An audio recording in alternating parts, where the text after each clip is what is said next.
หญ่มากกว่าครับ ใหญ่มากกว่าตัวนี้นะนี่รูปภาพผมอ่ะ โอ้ย ใหญ่นี้จริงนะจะเหมือนจระเข้เหมือนครอบครัวเลย อืม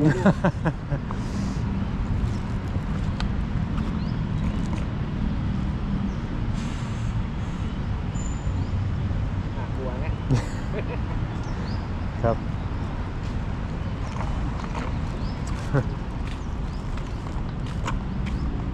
Welcome to another episode of Thailand Truth Talks. Before we start, understand this. The biggest danger in Thailand right now isn't crime, scams, or visas. It's the guy you've been watching on YouTube pretending to be your friend. Viewers just like you have sold their homes, quit their jobs, uprooted their lives because a stranger with a camera and a smile told them Thailand will fix everything. This series is the line in the sand. If you've ever felt one video away from making a life-changing decision, sit down. What you're about to hear might save you from becoming someone else's paycheck. There's a version of you being edited into existence by algorithms and influencers. The one who watches one too many paradise videos, scrolled through glowing comments and decided, that's where I need to be. That version is being built frame by frame, optimized to keep you watching and, crucially, to make someone money. Welcome to the most dangerous thing happening in the foreign YouTube ecosystem right now. And it's not what you think it is. The danger isn't in Thailand itself. Thailand is still Thailand.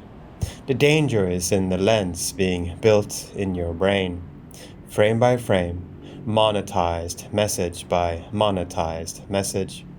The danger is in believing that strangers on the internet who profit directly from your decisions are telling you the truth about your future. For years now, we've watched a peculiar creature emerge, not a creature of flesh and blood, but something more insidious, a creature made of incentives, algorithmic feedback loops, and human psychology all twisted together into something that looks like honesty but operates on the mathematics of manipulation. This creature doesn't wear a face you can punch. It wears 1,000 faces, each one a YouTuber in Thailand, each one looking directly into the camera with the intimacy of a friend, and each one profiting from your belief in them. You've probably seen them. The lifestyle guys in their designer sunglasses, showing you beachfront condos and telling you the math. Works out if you're willing to do the work. The visa gurus in their makeshift studios explaining how they found a loophole that nobody else knows about. Come take my course for details. The dating coaches with their carefully curated footage of smiling Thai women, always just outside frame, always suggesting that love here is easier, cheaper, more achievable than anywhere else. The doom merchants painting apocalyptic pictures of a Thailand that's changing, closing, becoming just like the West. Which of course coincidentally justifies buying their real estate guides or their insider networks. And then there are the ones who dress themselves in righteousness, who position themselves as the truth tellers, the ones who are finally saying what nobody else dares to say, except they're saying it in a way that keeps the views coming, keeps the algorithm satisfied, keeps the affiliate links clicked. They're all playing a game. Some of them know they're playing. Some have convinced themselves so thoroughly that the game isn't a game that they've actually forgotten what the truth feels like. Here's what you need to understand about the way this ecosystem actually works. It is not built on a foundation of creator tells the truth, audience believes it or doesn't. It is built on a foundation of pure mechanical incentive. The algorithm doesn't care about accuracy. The algorithm cares about engagement. It cares about watch time. It cares about whether you clicked, whether you stayed, whether you got angry, whether you got hopeful, whether you got afraid. It cares about whether you came back tomorrow to see what happens next. A creator who posts a balanced, nuanced, 3-part investigation into Thai visa law gets 1,200 views and maybe $40. A creator who posts, Thai government changing visa rules, you need to hear this, with dramatic text overlays gets 40,000 views and $400. The algorithm isn't asking for the truth. The algorithm is asking, did you stay? Did you click? Did you share? The algorithm is asking if you're afraid, excited, desperate, or hopeful enough to push the little bell icon. So what happens to the truth in that space? It gets warped. It gets exaggerated. It gets taken and twisted until it fits the shape that keeps the money flowing. And here's the thing that nobody wants to admit out loud. If you spend enough time inside this ecosystem, if you let yourself marinate in these carefully constructed narratives day after day, video after video, you start to lose your ability to see where the line is between information and manipulation. You start to accept the assumptions that are being fed to you, not because you've examined them, but because you've heard them so many times from so many different angles that they start to feel like facts. They feel like common wisdom. They feel like things everybody knows. That's the Eye of Sauron moment. That's when it happens. It's not a mystical thing. It's not supernatural. It's the result of a psychological principle so simple that it almost sounds stupid when you say it out loud. If you're exposed to a message repeatedly from different sources that all seem independent but are actually all responding to the same algorithmic incentives, you will eventually start to believe it, not because it's true, but because the neural pathways in your brain have been grooved with the repetition. Your pattern matching system starts to see confirmation everywhere. Someone says something about Thai visas, and suddenly it connects to something you heard 3 weeks ago, and that connects to something that seemed unrelated but now doesn't. And all of it weaves together into a coherent narrative that feels like understanding. Except you're not understanding. You're being hypnotized. The people being hypnotized right now aren't stupid. They're irregular people who trusted the wrong source at the wrong time. People who were lonely. People who were desperate for a change. People who felt like the deck was stacked against them at home and couldn't shake the feeling that there was something better somewhere else if they could just figure out where to look. These people are your friends. They're your family. They might be you. And the foreign YouTube ecosystem in Thailand has become extraordinarily sophisticated at finding those specific pressure points and applying exactly the right amount of pressure at exactly the right moment. A man watches a video about real estate investment in Thailand. He watches it once. It seems interesting. He watches the next video. This one is more urgent. Prices going up. Limited time. Act now. He's starting to feel like he's missing something. Third video is about someone who invested early and is now living off the passive income. He's not thinking about whether these claims are verified. He's feeling a sensation in his stomach that might be ambition or might be fear. And fear and ambition feel similar in the moment. 14 videos later, he's in the comments section asking where to start. 3 months later, he's bought a property he's never seen from an agent he found through the affiliate link. 6 months later, the building still isn't finished. 9 months later, it's still not finished. 18 months later, he's realizing what happened. But by then, he's too deep in psychological investment to fully admit it to himself. This happens hundreds of thousands of times. It happens in 1,000 different forms. It happens to people chasing visas, chasing wealth, chasing love, chasing identity, chasing escape. The mechanism is always the same. The only thing that changes is debate. Now we need to talk about the actual mechanics of how this ecosystem maintains itself. Because it's not just about the algorithm, it's about something much more intimate, much more deliberate. It's about the specific psychological games that creators, whether intentionally or through a kind of learned intuition, have become experts at playing with their audience. There's the intimacy game. Every successful creator in this space has mastered the art of talking directly into your living room, of making it feel like they're your friend, like they're sharing insider secrets just with you. The casual tone, the moments of seeming vulnerability, the way they address you as guys. It's all designed to collapse the distance between performer and audience. You don't have to think of them as a stranger trying to sell you something. You can think of them as a friend who happened to find something good and wants to share it. Friends don't lie to friends, right? Except this friend has a financial incentive for you to believe them, and that changes everything. But it doesn't feel like it changes anything because they're so good at making it not feel that way. Then there's the authority game. Most of these creators are remarkably effective at positioning themselves as experts while simultaneously avoiding the accountability that actually comes with expertise. They'll say things like, "I'm not a lawyer, but," and then give advice that might legally ruin you. They'll say, "Do your own research," in a tone that implies they already did the research for you and are just being cautious.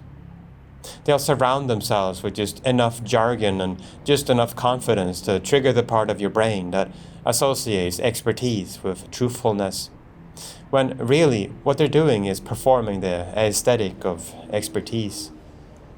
The knowledge might be shallow, the evidence might be non-existent, but they sound like someone who knows what they're talking about, and in the world of YouTube, that's often enough. There's the crises game. Everything is urgent. Every opportunity is now or never. The visas are tightening. The prices are rising. The world is changing. There are only so many spots left. If you wait, you'll miss it. If you think about it too carefully, you'll overthink it. The people who are successful are the ones who act fast. Decision paralysis is portrayed as a kind of character flaw, a failure of courage, when really it's just basic due diligence. But the algorithm doesn't reward due diligence. The algorithm rewards urgency. So urgency is what you get, manufactured into every thumbnail, every title, every hook. Then there's the community game.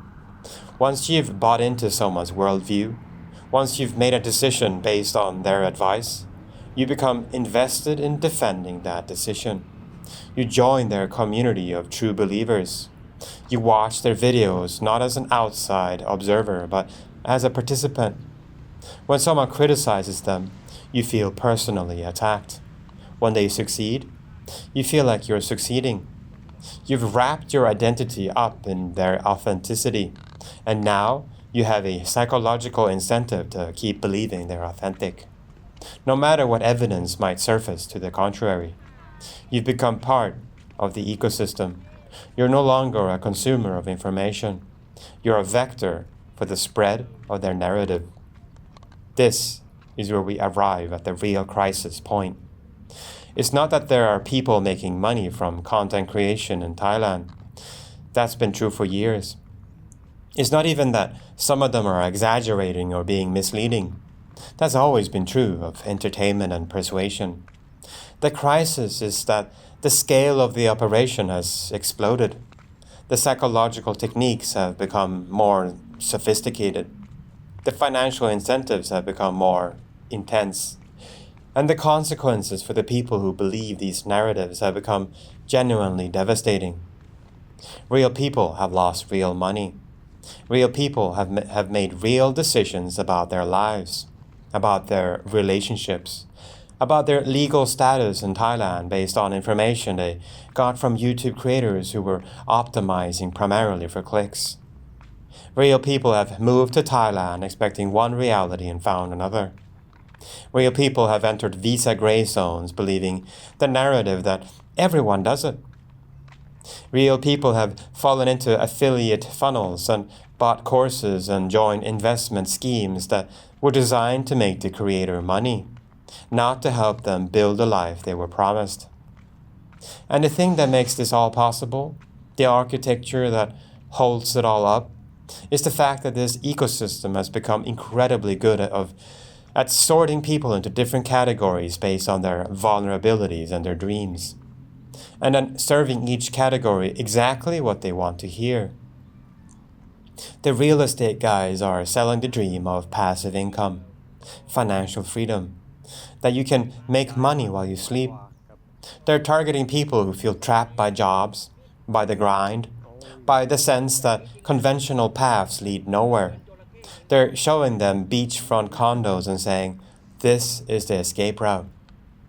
The visa guys are selling the dream of freedom and possibility. They're targeting people who feel constrained by their home country's laws, by bureaucracy, by the feeling that they're stuck.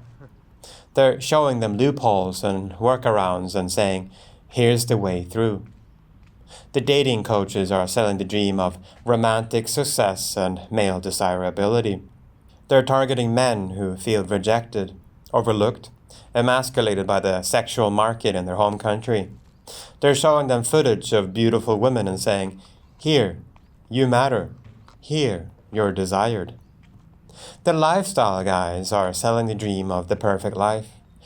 The one where you're traveling constantly, working from your laptop, meeting other digital nomads, living in paradise on a shoestring. They're targeting people who feel trapped in conventional life, who want adventure, who want to be part of something cool. They're showing them sunsets and parties and saying, this is real. You can have this. The doom merchants are selling the dream of having insider knowledge, of being one of the few people who sees what's really happening while everyone else is asleep. They're targeting people who like to think of themselves as informed, skeptical, awake.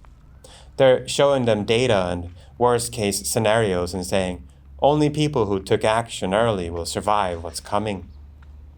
Every single one of these dreams are being served to exactly the people most vulnerable to it, at exactly the moment they're most emotionally receptive to it, in exactly the format that makes it most difficult to examine critically. And every single creator knows, on some level, that if they told the full truth, the unvarnished, nuanced, complicated truth, they would lose viewers. So they don't. They optimize. This is what the ecosystem actually is. It's not a conspiracy. There's no shadowy group meeting in a room somewhere deciding to manipulate people. It's something almost worse than that. It's a bunch of individuals responding to incentives, each one doing what makes the most sense from their perspective, and collectively creating something that is, in effect, a manipulation engine. Each person feels like they're just trying to make a living. Each person feels like they're just telling their story. But collectively, the result is an architecture of influence that is extraordinarily effective at getting people to believe things they might not be true and make decisions that serve the creator's interests more than their own. Resisting this ecosystem requires a few small, fiercely repeatable habits. First, slow down. If a thumbnail or headline tries to force a decision in 10 seconds, you are being gamed. Treat urgency as evidence, not truth. Second, triangulate. Any single creator's claim should be treated like a hypothesis. Before you act, check 2 independent authoritative sources: embassy pages, official immigration notices, reputable local reporting, and prefer primary documents over personal anecdotes. Third, perform tiny experiments. Before you hand over money or change your legal status, take the low-risk steps. Call a consulate. Ask a licensed local lawyer. Or pose a question to a well-moderated expat forum and compare answers. Fourth, make a 5-question vetting ritual. Who benefits if this is true? Where is the official proof? Do refunds exist? Is contact info public? And has anyone outside this creator corroborated this? Fifth, channel transactions through traceable, reversible payment methods, cards, PayPal, and avoid cash transfers to unknown agents. Sixth, sleep on it. Wait 72 hours on major decisions. The algorithm wants immediate reactions. Life rewards deliberation. Seventh, practice the question, how could this be wrong? As often as you ask, how could this be true? Finally, find creators who publish primary sources, corrected errors, and receipts. Reward those channels with watch time and membership, not the ones that manufacture panic. None of this will stop creators from optimizing for clicks, but if enough viewers adopt these habits, you change what the algorithm sees. A community that values verification over mania. Over time, that small, steady resistance rewires incentives, and incentives, more than morality, are what shape entire ecosystems. Now, we're at the point where we need to introduce the framework for the next mini-series on this channel, because it's going to help you understand what you're seeing when you look at the foreign YouTube ecosystem in Thailand. We're going to categorize creators on a scale from 1 to 5, and this scale is going to be based on something that really matters. What are they optimizing for? Are they optimizing for money at any cost? Are they optimizing for clout and relevance? Are they just riding the wave? Are they genuinely trying to help while maintaining their livelihood? Or are they actually trying to build something good? 1 on this scale is what we call most insidious. These are the creators who are deliberately, knowingly, often carefully manipulating their audience. They understand exactly what they're doing. They understand exactly how the psychological games work. They're using multiple platforms to amplify narratives they know are misleading. They're creating drama for engagement. They're making promises that they have no intention of keeping. They're positioning themselves as authorities when they have no expertise. They're often the most polished, the most convincing, the most dangerous. These are the ones who understand the game well enough to play it at the highest level. 2 on this scale is opportunistic. These are creators who are more mercenary than malevolent. They're not necessarily trying to hurt anyone, but they're not particularly concerned with whether they hurt people as a side effect of maximizing their own income. They exaggerate, they cherry pick, they present their personal anecdotes as universal truths. They promote things that pay them without always being fully transparent about their commission.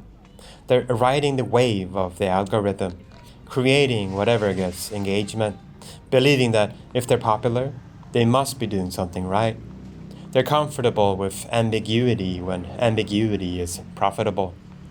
3 on this scale is neutral. These are creators who are just making content that resonates. They're not deliberately misleading anyone, but they're not particularly dedicated to the truth either. They're riding the algorithm waves, creating content that gets views because it fits what the algorithm favors. They're not necessarily doing harm, but they're not going out of their way to do good. They're taking the path of least resistance, which happens to be the path most optimized for engagement. They're the majority of the ecosystem. 4 on this scale is constructive. These are creators who are genuinely trying to be helpful and accurate while still maintaining their channel and their livelihood. They're fact-checking themselves. They're being transparent about their incentives. They're correcting themselves when they are wrong. They're not creating artificial urgency because they don't need to. They're building trust by being trustworthy, which is a slower path to growth, but a more sustainable one. They're rare. 5 on this scale is most philanthropic. These are the creators who are primarily motivated by something other than money. They're trying to genuinely help.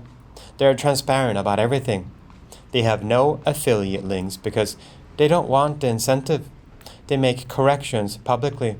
They actively push back against the narratives that are profitable but misleading. They're the rarest of all. This scale isn't about being good or a bad person. Someone can be genuinely kind human being and still be at a 2 or a 3 because the incentive structure has warped their judgment. Someone can be at a 1 not because they're evil, but because they've become so focused on growth and success and relevance that they've lost the ability to see where their personal interests end and their audience's interests begin. But the scale is real. It's a useful way of categorizing what's actually happening in this ecosystem. Now, we arrive at the actual reason this new mini-series will come to light. We've been watching this ecosystem operate for a long time. We've been watching the scale of it grow. We've been watching the sophistication of the psychological manipulation increase. We've been watching real people make real mistakes based on real lies. And we've decided that it's time to actually sit down and do what almost nobody else is doing. Actually catalog what's happening. Actually name it. Actually show people what the different types of creators are actually doing. What their incentive structures are. What the consequences of believing them might be. We're not doing this to mock anyone. We're not doing this out of jealousy or spite.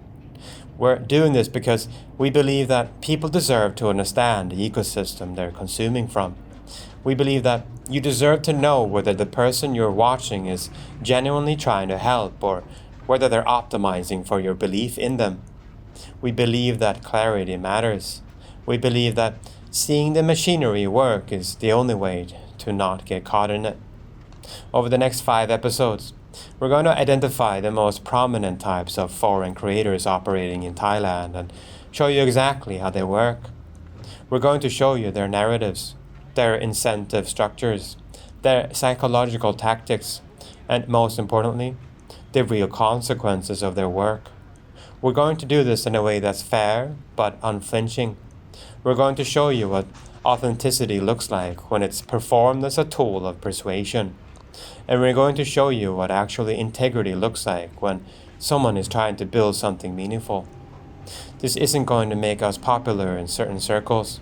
This isn't going to be comfortable.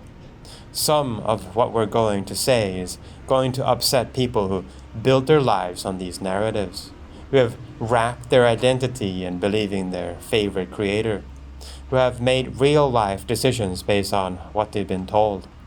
But we believe that clarity, even when it's uncomfortable, is better than the alternative. The alternative is the eye of Sauron. The alternative is staying in the feedback loop, consuming the narratives, letting them reshape your perception of reality, watching as the line between what's real and what's performance gets thinner and thinner until finally it disappears. What we're offering is a different choice. We're offering you a way to see the machinery. Once you see how it works, once you understand the incentive structures, once you can identify the psychological games, you're not powerless anymore. You can consume the content from these creators while keeping your critical facilities intact. You can take the useful information while rejecting manipulation. You can make decisions based on something other than manufactured urgency or borrowed identity or the intimate feeling of a friend's advice. This is what the next 5 episodes are going to give you. Episode 1 is going to introduce you to the creators who operate at the highest level of manipulation. The ones who are the most insidious. The ones who have the greatest ability to reshape your perception of reality. We're going to show you exactly what they're doing and why it works so well. We're going to show you the architecture of their deception. Not because we enjoy being harsh, but because you need to understand it to protect yourself from it. After that, we're going to move through the scale. We're going to look at the opportunistic creators, the ones who are mercenary but not malevolent. We're going to look at the neutral middle, the creators who are just following the algorithm. We're going to look at the constructive creators, the ones who are actually trying to help. And we're going to look at the rare, transcendent ones, the creators who have somehow managed to stay honest in an ecosystem that punishes honesty and rewards manipulation. By the end of this mini-series, you're going to understand how to read the foreign YouTube ecosystem in Thailand. You're going to be able to look at a creator and understand what they're actually doing, whether consciously or unconsciously. You're going to be able to evaluate claims. You're going to be able to see the difference between information and manipulation. You're going to be able to make decisions based on reality instead of narrative. And that matters. It matters because the people who are going to Thailand, the people who are making life decisions based on what they see on YouTube, deserve to have access to the truth. They deserve to have the machinery exposed so they can make informed choices. They deserve to understand the incentive structures that are shaping the information they're consuming. They deserve to know when they're being looked at by the eye of Sauron, that all-seeing gaze that's designed to draw your attention, hold your attention, and reshape your perception of reality. We're here to break that gaze. We're here to turn on the lights so you can see what's actually in the room. We're here to name the thing that nobody else wants to name because everybody involved is making too much money for the status quo to change. Starting next episode, we expose the creators who rewrite reality for clicks, how they operate, who benefits, and how to protect yourself. Over 5 episodes, we'll name the tactics and give a simple vetting checklist you can use before you hand over your money or book a flight. If this sounds like someone you know, or like something you were about to do, subscribe, hit the bell, and leave a comment. This is Thailand Truth Talks. Welcome to the reckoning.